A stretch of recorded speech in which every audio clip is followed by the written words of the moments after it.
Hello and welcome back to our channel. Today's session will focus on installation qualification of analytical laboratory equipment. Installation qualification establishes that an equipment is received as designed and as per technical specifications, and that it is properly installed in the selected environment and that this environment is suitable for the operation and use of the equipment.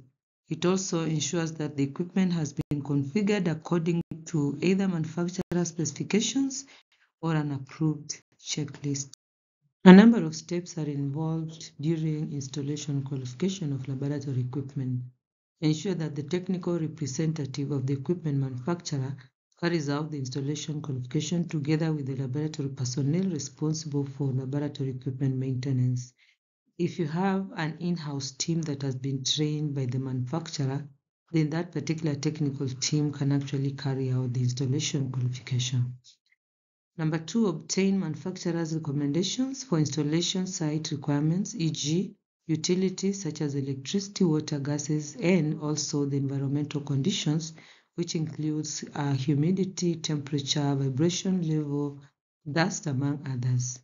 Then prepare the site where the equipment will be installed to ensure fulfillment of the manufacturer's and other operational requirements.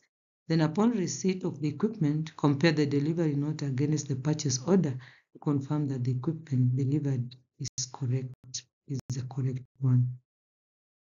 Transfer the equipment to the site of installation. Unpack the equipment and check for any damages. Counter-check equipment components against the manufacturer's packing list to ensure availability of all components. Check documentation for completeness. This includes operating manuals, maintenance instructions, software safety, and validation certificates. Install the equipment as per the manufacturer's manual and switch on the equipment and ensure that all modules power up. Where applicable, install software on computers per manufacturer's recommendations. Verify correct software installation, example, whether all files are loaded. Utilities to do this should be included in the software itself. Make backup copy of the software if permitted. Configure peripherals, that is printers and equipment modules, and identify and make a list with a description of all hardware and software installed on the computer. Prepare an equipment installation qualification report. That is it for now. Please watch out for the next session where we'll be discussing operational qualification of laboratory equipment.